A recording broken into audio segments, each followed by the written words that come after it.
नमस्ते दोस्तों, और एक नए वीडियो में आप सभी लोगों का फिर से स्वागत है। दोस्तों, आज के इस वीडियो में हम बात करेंगे TVS credit new tractor loan के बारे में। जी हाँ गाइस, आप लोगों ने सही सुना है। अगर आप लोग टीवीएस क्रेडिट से ट्रैक्टर लोन लेना चाहते हो तो ये वीडियो आपके लिए काफी ज्यादा बेनिफिशियल हो सकती है। आज के इस वीडियो में मैं आप लोगों को टीवीएस क्रेडिट ट्रैक्टर लोन के बारे में डिटेल में एक्सप्लेन करूंगा। जैसे कि अगर आप लोग ट्रैक्टर लोन लेना चाहते हो तो आपके पास कौन कौन सी मैंडेटरी डॉक्यूमेंट्स होनी चाहिए, आपका मिनिमम एज क्या होनी चाहिए, मैक्सिमम एज क्या होनी चाहिए, अगर आप यहाँ पे लोन अप्लाई करते हो तो लोन को चुकाने के लिए आपको कितना टाइम मिलेगा, जैसे कि आप यहाँ पे मिनिमम और मैक्सिमम कितने महीने का टेन्योर बना सकते हैं। उसके अलावा यहाँ पे रेट ऑफ इंटरेस्ट कितना लगाया जाएगा और कौन कौन सी चार्जेस आपको देना पड़ेगा। और साथ ही मैं आप लोगों को डिटेल में बताऊंगा आप किस तरह से घर बैठे अपने मोबाइल फोन से टीवीएस ट्रैक्टर लोन के लिए अप्लाई कर सकते हैं। तो गाइस, अगर आप लोग इंटरेस्टेड हो टीवीएस क्रेडिट की न्यू ट्रैक्टर लोन के लिए अप्लाई करना चाहते हो तो इस वीडियो को बिना स्किप के अंत तक जरूर देखिएगा। तो चलिए गाइस, बिना टाइम वेस्ट करके आज का वीडियो शुरू करते हैं।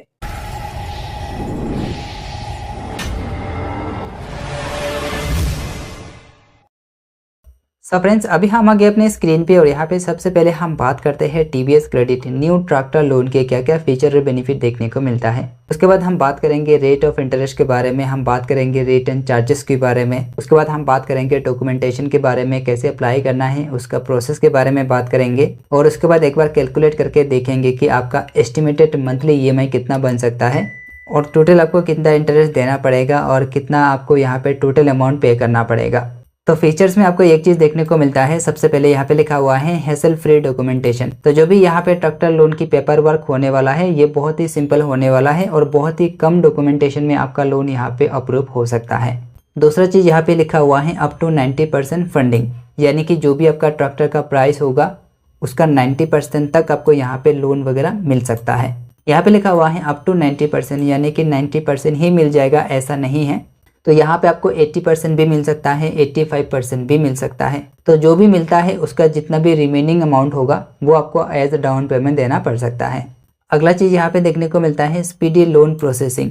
अगर आपका डॉक्यूमेंटेशन सारे ठीक रहता है, सारे डॉक्यूमेंटेशन ओके रहता है, किसी भी तरह का कोई गड़बड़ी नहीं रहता है, तो यहाँ पे आपका लोन बहुत जल्दी अप्रूव हो जाता है। उसके बाद एक बढ़िया चीज़ देखने को मिलता है नो इनकम डॉक्यूमेंटेशन। अब देखो, यहाँ पे इनकम प्रूफ देने का कोई ज़रूरत नहीं होता है, बिना इनकम प्रूफ का ही आपको यहाँ पे लोन वगैरह मिल जाएगा।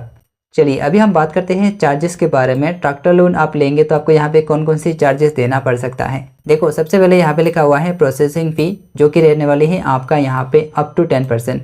अब देखो गाइस, जो भी आपका लोन होगा, जो भी जितने भी अमाउंट का लोन होगा उसका आपको देना पड़ेगा अप टू 10% तक प्रोसेसिंग फी। तो यहाँ पे अप टू 10% लिखा हुआ है तो 10% ही देना पड़ेगा ऐसा ज़रूरी नहीं है। तो यहाँ पे प्रोसेसिंग फी कम भी हो सकता है। पेनल चार्जेस की अगर हम बात करें, हम यहाँ पे बात करेंगे अनपेड इंस्टॉलमेंट के बारे में। तो यहाँ पे आपको अच्छा खासा पेनल्टी लगाया जाता है, जैसे कि आप यहाँ पे चेकआउट कर सकते हैं 36% पर एनाम के हिसाब से आपको यहाँ पे पेनल चार्जेस देना पड़ेगा। अब हम बात करते हैं फोरक्लोजर के बारे में। लोन मैच्योर होने से पहले अगर आप लोग लोन को क्लोज करना चाहते हैं तो ऐसे में आपको कुछ चार्जेस देना पड़ेगा, उसके बाद ही आपका लोन यहाँ पे क्लोज होगा। तो सबसे पहले हम बात करते हैं, यहाँ पे लिखा हुआ है ए और यहाँ पे लिखा हुआ है बी। तो पहला चीज यहाँ पे लिखा हुआ है रिमेनिंग लोन टेन्योर इज। अगर आपका टेन्योर जो है ना वो 12 महीने से कम बचा हुआ है तो आपको यहाँ पे देना पड़ेगा 6% ऑन प्रिंसिपल आउटस्टैंडिंग, यानी कि जो भी आपका प्रिंसिपल अमाउंट बचा हुआ रहेगा उसका आपको 6% पेमेंट करना पड़ेगा, तब जाके आपका लोन यहाँ पे क्लोज होगा। दूसरा चीज की अगर हम बात करें तो यहाँ पे लिखा हुआ है remaining loan tenure more than 12 month. अगर आपका लोन टेन्योर जो है ना वो 12 महीने से ज़्यादा बचा हुआ है तो ऐसे सिचुएशन में आपको यहाँ पे देना पड़ेगा 5% ऑन प्रिंसिपल आउटस्टैंडिंग। तो जितना भी आपका आउटस्टैंडिंग प्रिंसिपल बचा हुआ रहेगा उसका अगर आप लोग 5% दे देंगे तो यहाँ पे आपका लोन क्लोज हो जाएगा। अदर चार्जेस की अगर हम बात करें तो यहाँ पे लिखा हुआ है बाउंस चार्जेस। अगर आपका ईएमआई वगैरह बाउंस होता है तो ऐसे में आपको यहाँ पे देना पड़ेगा 750 रुपया।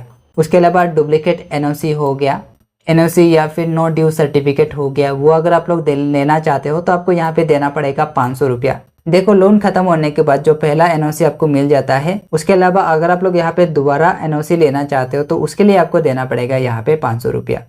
अब देखो गाइस, इन सारे चार्जेस के अलावा भी और भी छोटे छोटे चार्जेस लगाया जाता है। तो एक चीज़ आपको क्या करना है कि जब आप यहाँ पे लोन अप्लाई करने जाएंगे तो उन सारे चार्जेस के बारे में आप लोगों को जरूर पूछ लेना है। अगर हम यहाँ पे मिनिमम और मैक्सिमम टेन्योर के बारे में बात करें तो आप देखो यहाँ पे 12 महीने से लेके आप यहाँ पे 72 मंथ तक का आप यहाँ पे ईएमआई बनवा सकते हैं, यानी कि आपको यहाँ पे अच्छा खासा टाइम मिल जाता है लोन को चुकाने के लिए। लेकिन एक चीज़ यहाँ पे बताना चाहता हूँ, अगर आप यहाँ पे लॉन्ग टाइम के लिए यहाँ पे टेन्योर बनाएंगे तो यहाँ पे आपको ज़्यादा इंटरेस्ट पे करना पड़ सकता है, और अगर आप यहाँ पे शॉर्ट टाइम के लिए टेन्योर बनाएंगे तो यहाँ पे आपको कम इंटरेस्ट पे करना पड़ सकता है। तो आप अपने हिसाब से आपके रीपेमेंट कैपेसिटी के हिसाब से आपको यहाँ पे तय करना है कि आपको कितने महीने के लिए टेन्योर बनाना है। और एक चीज़ यहाँ पे ऐड करना चाहूँगा, जैसे कि अगर आप यहाँ पे शॉर्ट टाइम के लिए बनाते हो तो यहाँ पे आपका जो मंथली ईएमआई है ना, उसका जो पैसा है वो ज़्यादा आ सकता है। तो इस चीज़ का भी आपको यहाँ पे ध्यान रखना है, और उसके बाद ही आपको अपने हिसाब से ईएमआई या फिर टेन्योर बनाना है। अब हम बात करते हैं एलिजिबिलिटी क्राइटेरिया के बारे में। तो एलिजिबिलिटी क्राइटेरिया में सबसे पहले आता है यहाँ पे एज। अब देखो एज में 2 कैटेगरी रखा गया है। सबसे पहले यहाँ पे लिखा हुआ है एग्री बैकग्राउंड, जैसे कि अगर आपका एग्री बैकग्राउंड है तो यहाँ पे आपका एज जो है ना 18 से 60 ईयर्स तक है, यानी कि 18 से 60 साल के अंदर तक आप यहाँ पे लोन अप्लाई कर पाएंगे। उसके अलावा दूसरा कैटेगरी यहाँ पे रखा गया है कमर्शियल बैकग्राउंड। अगर आप लोग कमर्शियल बैकग्राउंड से आते हो तो यहाँ पे एज रहने वाली है 21 से लेके 55 ईयर्स। एम्प्लॉयमेंट स्टेटस की अगर हम बात करें, आपका एम्प्लॉयमेंट स्टेटस यहाँ पे रहने वाली है एक्टिव। अगर आप कहीं पे काम कर रहे हो किसी कंपनी के अंडर, अगर आप सैलरीड पर्सन हो तो यहाँ पे आपका एम्प्लॉयमेंट स्टेटस जो है वो एक्टिव होनी चाहिए। अब देखो गाइस, अगर हम यहाँ पे रेट ऑफ इंटरेस्ट के बारे में बात करें तो देखिए ये डिपेंड करता है आपके प्रोफाइल के ऊपर, आपके क्रेडिट वर्थनेस के ऊपर डिपेंड करता है, आपके क्रेडिट हिस्ट्री के ऊपर डिपेंड करता है, क्रेडिट स्कोर के ऊपर डिपेंड करता है, और ये भी डिपेंड करता है कि आप कौन से सेगमेंट का ट्रैक्टर ले रहे हैं और कौन सी लोकेशन से ले रहे हैं। तो इन सारे चीज़ों के ऊपर डिपेंड करके और भी काफ़ी सारे फैक्टर्स के ऊपर डिपेंड करके यहाँ पे रेट ऑफ इंटरेस्ट लगाया जाता है। तो जो एक्चुअल रेट ऑफ इंटरेस्ट आपको यहाँ पे लगाया जाएगा ये आपको तब पता चलेगा जब आपको यहाँ पे लोन ऑफर दिखाया जाएगा। अगर हम यहाँ पे टीवीएस क्रेडिट ट्रैक्टर लोन की रेट ऑफ इंटरेस्ट के बारे में बात करें तो यहाँ पे लगभग स्टार्ट हो जाता है आपका 11% से लेकर 23-25% तक यहाँ पे रहता है मोस्टली। चलिए अभी हम बात करते हैं डॉक्यूमेंटेशन के बारे में। देखो डॉक्यूमेंटेशन में सबसे पहले यहाँ पे आता है आपका प्रूफ ऑफ आइडेंटिटी। अब देखो प्रूफ ऑफ आइडेंटिटी में आप यहाँ पे कॉपी ऑफ पैन कार्ड दे सकते हो, वोटर आईडी भी आप दे सकते हो, ड्राइविंग लाइसेंस हो गया, आधार कार्ड हो गया, पासपोर्ट हो गया, इनमें से आप कोई भी एक दे सकते हो। उसके अलावा अगर हम यहाँ पे प्रूफ ऑफ एड्रेस के बारे में बात करें तो copy of voter ID, driving licence, Aadhaar card, passport, इन सारे चीज़ों से आपका एड्रेस भी वेरीफाई हो जाता है। उसके अलावा एडिशनली अगर आप देना चाहते हो तो आप यहाँ पे राशन कार्ड दे सकते हो, इलेक्ट्रिसिटी बिल आप दे सकते हो। अर्निंग सोर्स प्रूफ की अगर हम बात करें, जैसे कि आपका अर्निंग किस तरह से बन रहा है तो उसका प्रूफ आप यहाँ पे दे सकते हो। एसेट डॉक्यूमेंट की अगर हम बात करें तो यहाँ पे लिखा हुआ है लैंड ओनरशिप और एनी अदर एसेट। अगर आपके पास आपका ज़मीन का कागज़ है तो वो आप यहाँ पे दे सकते हैं। उसके अलावा कोई और एसेट का आप यहाँ पे डॉक्यूमेंट वगैरह दिखा सकते हैं। अदर डॉक्यूमेंट की अगर हम बात करें तो यहाँ पे आता है आपका बैंक स्टेटमेंट और उसके अलावा आता है आपका पासबुक। और उसके अलावा आप यहाँ पे 3 से लेके 6 महीने तक का आप बैंक स्टेटमेंट निकाल के भी दे सकते हैं। चलिए अभी हम एक बार कैलकुलेट करके देखते हैं कि आपका महीने का एस्टिमेटेड मंथली ईएमआई कितना बन सकता है। तो देखो अभी हमने यहाँ पे कैलकुलेटर ओपन कर लिया है और यहाँ पे हम एस्टिमेट कैलकुलेट करके देखेंगे। अब क्या करेंगे, सबसे पहले हम लोन अमाउंट को सिलेक्ट करेंगे। फॉर एन एग्जांपल अगर आप यहाँ पे 2 लाख का लोन लेते हैं तो मैं यहाँ पे 2 लाख कर देता हूँ। अब रेट ऑफ इंटरेस्ट वो कितना लगेगा आपको ऑफर में दिखाया जाएगा। हम यहाँ पे एस्टिमेटेड क्या करते हैं, हम यहाँ पे 14% लगा देते हैं। चलो हम यहाँ पे 15% लगा देते हैं। देखो ये जो लोन अमाउंट मैंने यहाँ पे सिलेक्ट किया है और यहाँ पे जो रेट ऑफ इंटरेस्ट मैंने सिलेक्ट किया है, तो आपके हिसाब से ये दोनों आगे पीछे हो सकता है। तो आप एक बार कैलकुलेट करके देख सकते हैं अपने हिसाब से। टेन्योर की अगर हम बात करें तो यहाँ पे हम बना देते हैं 3 साल के लिए, 36 महीने को हम सिलेक्ट करेंगे।